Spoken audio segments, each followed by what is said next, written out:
Assalamualaikum warahmatullahi wabarakatuh. Salam Om Swastu. Hai teman-teman, kembali lagi bersama saya Dwita Sabtu dengan nomor NPM 0227230998. Saya mahasiswa dari program studi akuntansi Fakultas Ekonomi dan Bisnis Universitas Kairon Ternate. Jadi di video dengan dosen pengampu Dr. Suito SE MSI menjelaskan materi part 1 sampai part 6. Yang belum menonton part 1 sampai part 6, segera dinonton agar tahu. Perkembangan ekonomi syariah di Indonesia menunjukkan kemajuan yang patut disyukuri dan diapresiasi. Perkembangan tersebut tidak hanya dijumpai pada tata wacana yang bersifat teoritis dan normatif, namun sudah sampai pada tataran yang lebih praktis dan aplikatif. Pada wacana tatanan, kami menjumpai bahwa pemikiran ekonomi syariah yang dikembangkan oleh para ahli, kini kita dapat merasakan betapa ekonomi syariah tidak hanya menjadi menara gading, melainkan sudah telah lebih membumi dan lebih diaplikasikan. Pemikiran fikih muamalat, misalnya sudah mulai dikembangkan secara praktis sesuai dengan persoalan aktual dan tren kontemporer. Bahkan pemikiran fikih muamalat yang dikembangkan oleh para ulama telah diadaptasikan sedemikian rupa dalam bentuk fatwa. Fatwa-fatwa yang dikeluarkan oleh Dewan Syariah Nasional atau DSN telah menjadi paduan praktis bagi publik dalam bermuamalat sesuai dengan syariah. Kemajuan pemikiran ekonomis syariah juga tampak pada ikhtiar untuk mencari relevan dengan ekonomi modern. Kini menjumpai banyak buku dan regulasi tentang hubungan antara ekonomi modern dengan ekonomi syariah. Gagasan para pemikiran ekonomi Islam diterapkan dalam konten yang lebih modern, misalnya adalah Abdul Yusuf yang menegaskan tentang pajak dan tanggung jawab pemerintah terhadap ekonomi. Namun dalam perkembangan ekonomi syariah di Indonesia juga menghadapi tantangan, yaitu bank konvensional. Jadi di sini saya akan menjelaskan tentang perbedaan bank konvensional dan bank syariah. Nah, sebelum itu kita harus tahu dulu nih pengertian dasar. Ekonomi syariah adalah sistem ekonomi yang berlandaskan pada prinsip-prinsip Islam seperti Al-Quran, Sunnah. Semua aktivitas ekonomi harus sesuai dengan nilai-nilai moral dan etika Islam. Sementara itu, ekonomi konvensional adalah sistem ekonomi yang umumnya diterapkan di banyak negara dengan fokus utamanya pada pertumbuhan ekonomi dan keuntungan. Prinsip utama ekonomi syariah adalah tidak ada bunga atau riba, transaksi harus jelas dan transparan, harus ada bermanfaat bersama, dilarang berinvestasi pada bisnis yang haram. Keadilan yang keseimbangan adalah kunci ekonomi syariah. Ekonomi konvensional menggunakan sistem bunga atau instrumen utama, fokusnya pada profit dan liabilitas, beban dan aturan agama. Perbedaan produk keuangannya. Di sini perbedaannya paling nyata yang dilihat pada produk keuangan yang ditawarkan tabungan di bank syariah, tabungan yang berbasis bagi hasil. Sedangkan di bank konvensional biasanya ada bunga yang investasi hanya pada aset yang halal seperti properti syariah atau saham perusahaan yang tidak terlibat dalam bisnis yang haram. Biaya syariah menggunakan akad jual atau beli bagi hasil, beda dengan peminjaman konvensional yang berbasis bunga.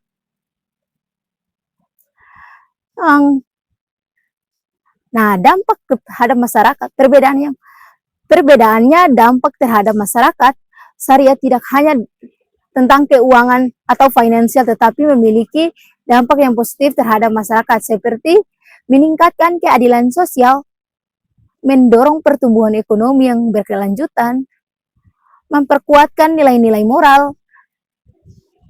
Nah, dalam perbedaannya juga dalam proses mengimplementasi bisnis pada ekonomi konvensional mengacu pada aturan-aturan yang dianggap benar oleh manusia saja, sedangkan bisnis syariah mengacu pada kaidah hukum Islam sebagai panutan dalam proses mengimplementasinya. Ekonomi syariah juga melarang bisnis atau produk yang dianggap merugikan manusia, seperti minuman keras, babi, narkoba, korupsi, barang curian, barang yang selundupan, dan hal-hal lainnya yang diharamkan oleh Islam. Perbedaan ekonomi Islam atau syariah dan konvensional pada praktek bisnis. Ekonomi Islam bertumbuh pada ajaran tauhid, peraturan negara, sedangkan ekonomi konvensional berdasarkan pada peraturan yang berlaku di negara. Prinsip dasar ini mempengaruhi bagaimana manajemen dari kedua sistem ekonomi yang akan menjalankan. Berikut yang dapat dijelaskan dapat dipahami mengenai perbedaan manajemen di antara keduanya dalam praktik. Memiliki sumber modal yang tidak terbatas karena bisnis tidak berfokus pada sumber modal tersebut berasal, sedangkan dalam bisnis syariah harus memastikan modal tersebut bersumber dari apa yang dihalalkan dalam agama Islam. Selain itu, sudah jelas harus meminimalisasi penggunaan modal awal dari hasil agar bisnis tidak dijalankan tepat dan sesuai dengan prinsip syariah. Peluang dan praktek perbankan syariah di Indonesia sangatlah besar dan menjanjikan. Hal ini didukung oleh beberapa faktor utama, antara lain: 1. Mayoritas penduduk muslim. Indonesia memiliki populasi muslim terbesar di dunia. Hal ini menciptakan basis pasar yang luas bagi produk dan jasa perbankan syariah. Yang berikutnya, dukungan pemerintah. Pemerintah Indonesia telah memberikan dukungan yang kuat terhadap pengembangan perbankan syariah melalui berbagai kebijakan dan regulasi. Yang berikutnya, pertumbuhan ekonomi. Pertumbuhan ekonomi di Indonesia sangat stabil, memberikan peluang bagi perbankan syariah untuk tumbuh dan berkembang. Yang kedua, minat masyarakat yang meningkat. Semakin banyak masyarakat Indonesia yang tertarik dengan produk dan jasa keuangan syariah karena sesuai dengan nilai-nilai agama dan etika. Berikutnya, potensi pasar yang belum tergarap. Masih banyak segmen pasar yang belum tergarap secara optimal oleh perbankan syariah, seperti UMKM syariah dan pasar keuangan inklusif, yang peluang spesifik perbankan syariah di Indonesia. Nah, peluang biaya UMKM pada sektor UMKM memiliki potensi sangat besar di Indonesia. Perbankan syariah dapat berperan aktif dalam memberikan biaya kepada UMKM sesuai dengan prinsip syariah. Yang berikutnya, produk inovasi. Perbankan syariah dapat terus berinovasi dalam menciptakan produk baru yang sesuai dengan kebutuhan nasabah, seperti berbasis digital dan syariah. Dengan sektor real, perbankan syariah dapat memperkuat integrasi pada sektor real seperti pertanian, perdagangan, industri untuk mendukung pertumbuhan ekonomi yang berkelanjutan. Peran dalam keuangan inklusif. Perbankan syariah dapat berperan penting dalam meningkatkan akses keuangan bagi masyarakat yang belum terjangkau oleh layanan perbankan konvensional. Yang berikutnya, ekspektasi pasar. Teknologi digital memungkinkan perbankan syariah menjaga pasar yang lebih luas, termasuk daerah-daerah yang belum terjangkau oleh layanan perbankan konvensional. Yang berikutnya, inovasi produk. Perbankan syariah dapat mengembangkan produk dan layanan digital yang lebih inovatif dan sesuai dengan kebutuhan nasabah. Efisiensi biaya. Penggunaan teknologi digital dapat meningkatkan efisiensi dan operasional dan mengurangi biaya peningkatan kualitas pelayanan. Teknologi digital memungkinkan perbankan syariah memberikan layanan yang lebih cepat, mudah, dan personal kepada nasabah. Yang berikutnya, penguatan brand image. Dengan memanfaatkan teknologi digital, perbankan syariah dapat membangun citra yang lebih modern dan relevan dengan generasi muda. Kolaborasi dengan vintage. Kolaborasi dengan vintage. Kerjasama dengan Fintech untuk mengimbangi produk dan layanan digital inovasi. Yang berikutnya, penguatan sumber daya manusia atau SDM. Melakukan pelatihan kepada karyawan agar mampu mengoperasional teknologi digital dan memberikan pelayanan yang berkualitas. Compliance dan regulasi, selalu mengikuti perkembangan regulasi yang tantangan perlu dihadapi. Kompetensi persaingan dengan perbankan Indonesia juga menghadapi beberapa tantangan, antara lain kurangnya pemahaman yang masih banyak masyarakat yang belum paham tentang konsep prinsip perbankan syariah. Yang satu, kurangnya pemahaman masyarakat yang belum memahami konsep dan prinsip perbankan syariah. Yang kedua, produk yang terbatas. Pilihan produk perbankan syariah masih terbatas dibandingkan dengan perbankan konvensional. Yang ketiga, peluasan jaringan kantor. Di Indonesia memiliki wilayah amat luas, akan tetapi jumlah kantor syariah yang beroperasi hingga ke pelosok masih kurang. Tantangan perbankan syariah di era digital. 1. Persaingan yang ketat. Perbankan syariah bersaing dengan bank konvensional yang telah lebih dulu memanfaatkan teknologi digital. Selain itu, munculnya fintech untuk semakin memperketat persaingan. Yang kedua, literasi digital. Tidak semua nasabah perbankan syariah memiliki literasi digital yang memadai. Hal ini menjadi kendala dalam mengadopsi teknologi digital. Yang ketiga, standar teknologi. Sebelum adanya standar teknologi baku dalam industri perbankan syariah dapat menghantam mengembangkan dan produk layanan digital. Yang keempat, cyber security. Risiko keamanan cyber semakin meningkat seiring dengan semakin banyaknya transaksi yang dilakukan digital. Perbankan syariah perlu memiliki sistem keamanan yang sangat baik untuk melindungi data nasabah. Complication dengan regulasi. Perkembangan teknologi digital cepat seringkali melampaui regulasi yang perbankan syariah perlu terus beradaptasi dengan perubahan dan regulasi. Part 3, infrastruktur dalam industri perbankan syariah di era digital. Era digital telah membawa reformasi yang besar dalam perbankan. Perbankan syariah harusnya beradaptasi dengan teknologi terbaru untuk memenuhi kebutuhan nasabah yang semakin digital shifting. Ini mencangkup penggunaan aplikasi mobile banking dan platform online yang memudahkan transaksi dengan pesat. Perkembangan era digital diharapkan dapat dikelola dengan baik, lebih produktif, dapat digunakan dan dimanfaatkan secara luas, sehingga tidak hanya dimanfaatkan oleh perusahaan tertentu, tetapi juga di masyarakat secara luas. Secara demikian, teknologi harus dikembangkan di seluruh sektor keuangan untuk membangun kehidupan yang makmur, praktis, dan memudahkan para banyak orang.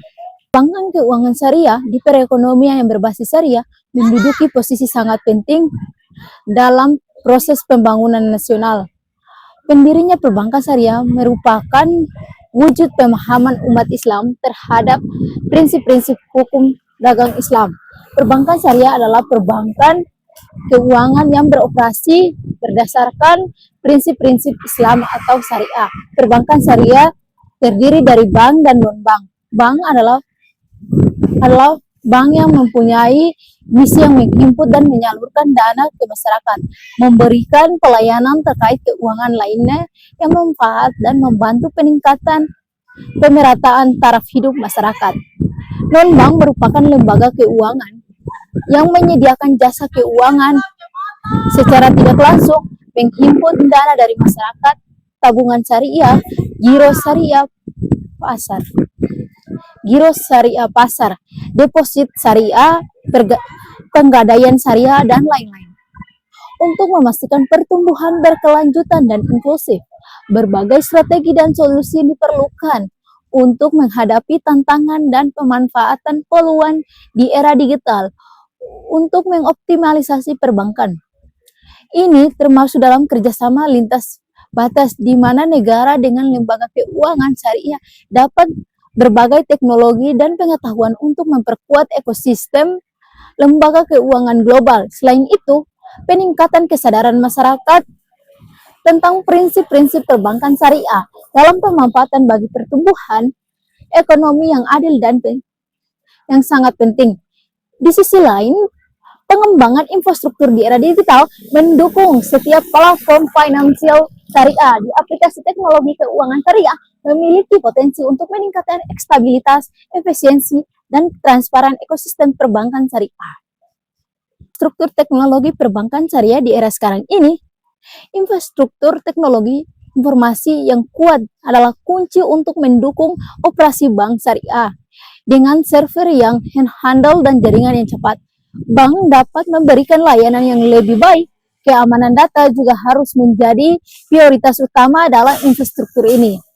Efisiensi operasional mengoptimisasi banyaknya proses pengurangan kesalahan, efikasitas peningkatan layanan pelanggan memberikan pelayanan 24 jam dalam seminggu. Akses ini mudah melalui berbagai perangkat dan mempersonel pelayanan. Ambilnya pelayanan data, melindungi data nasabah yang sensitif dari ancaman cyber. Yang pematuhan regulasi, memastikan bahwa semua operasional sesuai dengan regulasi perbankan dan syariah. Kolaborasi dengan pihak lain, Bank Syariah dapat menjalani kemitraan strategi dengan perusahaan fintech untuk memperluas infrastruktur teknologi perbankan syariah. Inovasi produk memungkinkan untuk membangun produk dan layanan baru lebih cepat dan fleksibel. Sementara itu, untuk pengembangan di era digital, hati sesuai dengan prinsip-prinsip syariah menjadi produk-produk yang menawarkan penjamin kemudian bank syariah dapat diterima masyarakat yang lebih luas dan dunia. Peran lembaga dan industri pendukung dalam pengembangan perbankan syariah. Adapun untuk meningkatkan peran keuangan sosial syariah, pemerintah telah meluncurkan redevelopment atau pengembangan ekonomi syariah pesantren. Selain itu dilaksanakan transformasi pengelolaan zakat, infak, sedekah, dan wakaf atau jifkah. Transaksi pengelolaan jifkah juga tengah diupayakan antara lain melalui pengembangan dan regulasi tata kelola penguatan SDM, riset dan penilaian, awareness dan literasi inovasi produk digital dalam program sharing serta peran industri pendukung perbankan syariah merujuk pada berbagai sektor atau industri secara langsung maupun tidak langsung berkaitan dengan operasional yang pengembangan perbankan syariah di sektor-sektor ini saling berintegrasi dan mendukung satu sama lain untuk menciptakan ekosistem yang konduktif bagi perbankan syariah. Peran utama industri pendukung. Nah, pertama teknologi informasi. Pengembangan sistem pembangunan sistem informasi yang aman dan efisiensi untuk mendukung transaksi perbankan syariah. Inovasi produk, pengembangan produk dan layanan keuangan digital berbasis syariah seperti mobile banking, internal banking, dan pembayaran digital. Yang kedua, industri halal. Standarisasi produk membantu perbankan syariah dalam menyusun kriteria dan standar produk yang sesuai dengan prinsip syariah. Bersertifikasi, memberikan sertifikasi halal dalam produk dan layanan perbankan syariah. Pengembangan pasar membuka peluang besar bagi produk dan pelayanan perbankan syariah yang sesuai dengan kebutuhan konsumen yang halal. Yang ketiga, konsultasi syariah. Etika bisnis memberikan konsultasi terkait bisnis dan praktek bisnis sesuai dengan prinsip syariah. Mengembangkan produk membantu dalam mengembangkan produk dan layanan yang baru dan inovatif dan sesuai dengan prinsip syariah. Fatwa memberikan keterkaitan produk dan layanan keuangan syariah. Yang keempat, pendidikan. Sumber daya manusia atau SDM menyediakan pendidikan dan pelatihan bagi sumber daya manusia. Di sektor perbankan syariah, penelitian melakukan penelitian dan pengembangan di bidang keuangan syariah. Yang kelima, media. Nah, media adalah sosialisasi yang memperoleh perbankan syariah dan meningkatkan kesadaran masyarakat tentang manfaat dan informasi yang penyediaan informasi terkait ini mengenai perkembangan perbankan syariah. Di Indonesia, sesuai dengan tujuan layanan tertarget penggunaan yang berbeda, berikut adalah contoh lembaga keuangan syariah yang paling umum yang ada di Indonesia. 1. Bank Syariah. Bank Syariah adalah lembaga yang menawarkan berbagai layanan perbankan seperti tabungan, deposit, biaya dan investasi, namun dengan prinsip-prinsip syariah. Bank syariah menghindari adanya riba atau bunga dalam pengoperasional dan penerapan sistem bagi hasil serta akad-akad syariah dalam transaksi perbankan syariah seperti muharabat dan musyarakat, muharabat dan hijharat. Yang kedua, lembaga keuangan non-bank. Lembaga keuangan non-bank syariah mencangkup perusahaan pembiayaan yang menawarkan layanan keuangan yang seperti kredit atau leasing, namun tetapi berbasis syariah. Lembaga keuangan ini melayani kebutuhan pembiayaan yang lebih fleksibel dalam menjangkau bagi keuangan. Nah, masuk ke part 5, transformasi peran Bank Indonesia setelah hadirnya otoritas jasa keuangan. Transformasi Bank Indonesia dilakukan mengacu pada arah strategi yang ditetapkan berbagai pedoman dalam mencapai tujuan Bank Indonesia. Jangka menengah dan panjang, transformasi kebijakan Bank Indonesia dilakukan melalui penguatan pembauran kebijakan dan rangka menjalankan mandat undang-undang untuk menjaga stabilitas nilai rupiah atau inflasi dalam nilai tukar, turut menjaga stabilitas uang serta mendorong pertumbuhan ekonomi, keberlanjutan serta penguatan di masing-masing area kebijakan moneter.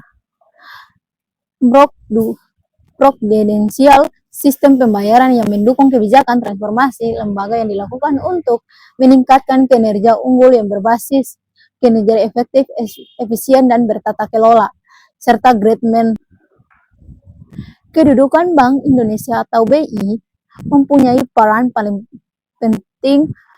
utama.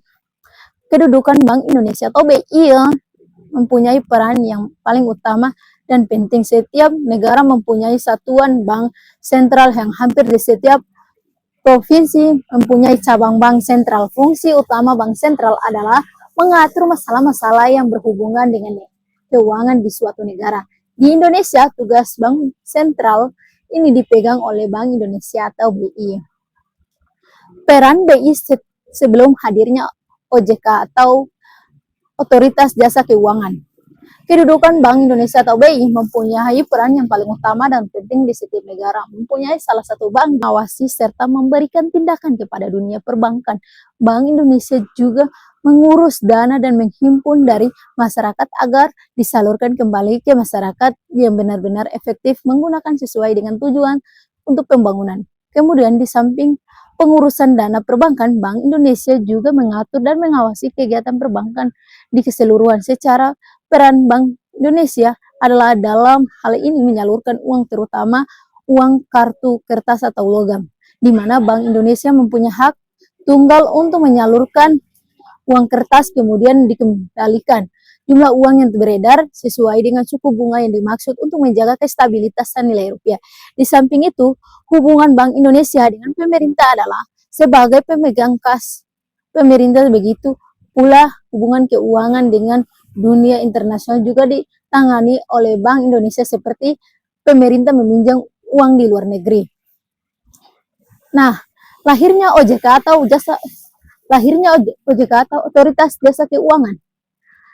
Dalam penjelasan Undang-Undang Nomor 21 Tahun 2011 tentang Otoritas Jasa Keuangan yang disebutkan bahwa banyaknya permasalahan lintas sektor dari sektor jasa keuangan yang paling meliputi tindakan moral, habjat sebelum optimalisasi perlindungan konsumen jasa keuangan dan penanggungan stabilitas sistem keuangan yang semakin mendorong diperlukan pembentukan lembaga pengawasan di sektor jasa keuangan yang integrasi.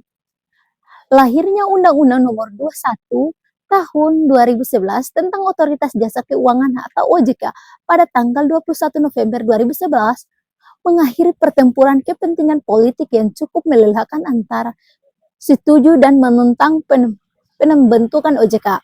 Beredarnya undang-undang ini sudah cukup dalam menempel dalam rahim Undang-Undang Bank Indonesia. Dalam pasal 34 UUD nomor 23 tahun 1999 tentang Bank Indonesia disebutkan bahwa tugas Bank Indonesia atau BI sebagai pengawasan perbankan hanya disampaikan pada tahun 2002 dan kemudian tugas mengawasi bank akan dilakukan oleh LPJPK atau Lembaga Pengawasan Jasa Keuangan yang independen dan dibentuk undang-undang setelah lama pun tertunda, akhirnya undang-undang tentang otoritas jasa keuangan disetujui oleh OSKA DPRD. Kini pemerintah tengah memilih konsesioner dan setelah ini diharapkan otoritas jasa keuangan bisa mulai beroperasional menurut ayat 2 pasal 34 UU BI tahun 2004. OJK harus berdiri selambat-lambatnya tanggal 31 Desember 2010. Penyatuan semua lembaga yang mengatur dan mengawasi lembaga keuangan atau BPPMBA LK diharapkan dapat memberikan perlakuan yang sama bagi semua jenis industri keuangan sesuai dengan bentuk hukum kepemilikan negara, kepesertaan di swasta nasional dan asing. Penyatuan ini sekaligus diharapkan meningkatkan efisiensi dan membatasi keterbatasan tenaga profesional serta memudahkan koordinasi di antara lembaga yang selama ini berdiri sendiri. Tantangannya dihadapi Bank Indonesia atau BI dalam mentransformasi peran setelah hadirnya Otoritas Jasa Keuangan atau OJK. 1. Koordinasi kompleks.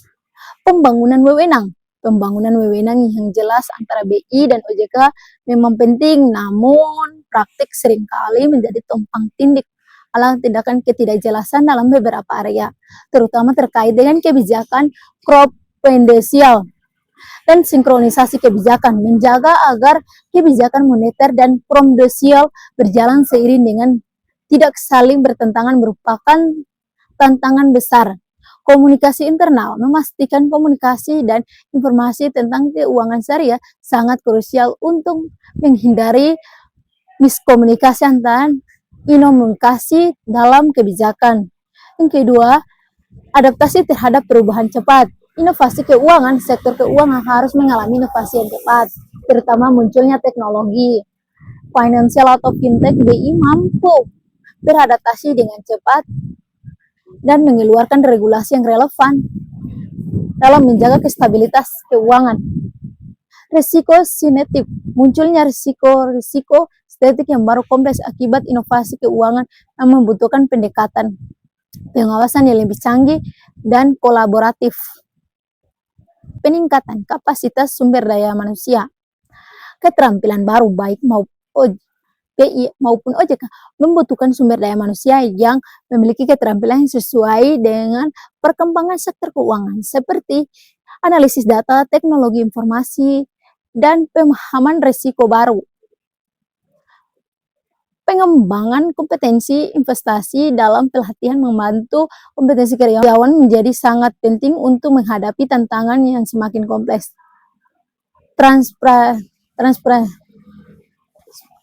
Transparansi dan akuntabilitas, pengambil keputusan dan pengembangan keputusan di kedua lembaga harus transparan dan akuntabilitas untuk menjaga kepercayaan publik. Komunikasi publik BI dan OJK perlu meningkatkan komunitas dan keperluan untuk menjaga kebijakan yang diambil dengan alasan dibaliknya. Inisiatif Bank Indonesia untuk mendorong pertumbuhan perbankan syariah di Indonesia. Inisiatif utama Bank Indonesia yang pertama, Master Plan Perbankan Syariah BI telah menyusun secara berkala revisi Master Plan Perbankan Syariah secara berjangka panjang ini menjadi peta jalan bagi pengembangan sektor keuangan syariah di Indonesia, mencangkup berbagai aspek seperti produksi, layanan, infrastruktur, dan sumber daya manusia. Yang kedua, peningkatan literasi dan inklusif keuangan syariah. Nah, kepada masyarakat mengenai prinsip-prinsip dasar keuangan dan kerjasamanya dengan lembaga pendidikan. BI bekerjasama dengan perguruan tinggi dan lembaga pendidikan lainnya untuk mengintegrasi materi keuangan syariah di dalam kurikulum sosialisasi melalui berbagai media. BI juga memanfaatkan berbagai media untuk baik konvensional maupun digital untuk mensosialisasi keuangan syariah kepada masyarakat luas. Yang ketiga, penguatan regulasi dan infrastruktur.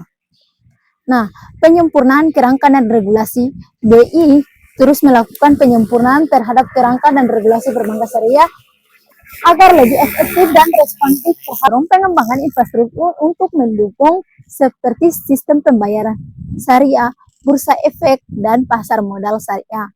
Yang keempat, pelayanan syariah. Pemberian seminar BI secara aktif menyelenggarakan pemberian seminar untuk memperkenalkan produk dan layanan perbankan syariah kepada masyarakat, kerjasama dengan pelaku industri BI, menjaga kerjasama dengan berbagai pelaku industri, pengembangan produk dan layanan syariah yang inovatif. Yang kelima, pengembangan sumber daya manusia. Program bersertifikasi BI menyelenggarakan program sertifikasi bagi tenaga kerja di sektor keuangan syariah untuk meningkatkan kualitas dan kompetensi mereka. Kerjasama dengan lembaga pelatih atau BI, bekerja sama dengan lembaga pelatih untuk mengembangkan kurikulum dan materi pelatih yang sesuai dengan kebutuhan industri. Tujuan dari inisiatif-inisiatif ini adalah meningkatkan kesadaran masyarakat tentang pentingnya perbankan syariah. Yang kedua, memperluas akses masyarakat terhadap produk dan layanan keuangan syariah. Yang ketiga, mendorong pertumbuhan ekonomi melalui pengembangan sektor real. Yang keempat, penguatan posisi Indonesia sebagai pusat keuangan syariah. Terima kasih buat teman-teman yang sudah menonton dan menyimak materi yang saya sampaikan. Semoga apa yang saya sampaikan bermanfaat bagi teman-teman sekalian. Jangan lupa like, comment, subscribe, dan share di Indonesia. Oke, see you next time. Mungkin kita akan bertemu di lain waktu, atau mungkin di matkul lain yang kita dapat bertemu kembali. See you.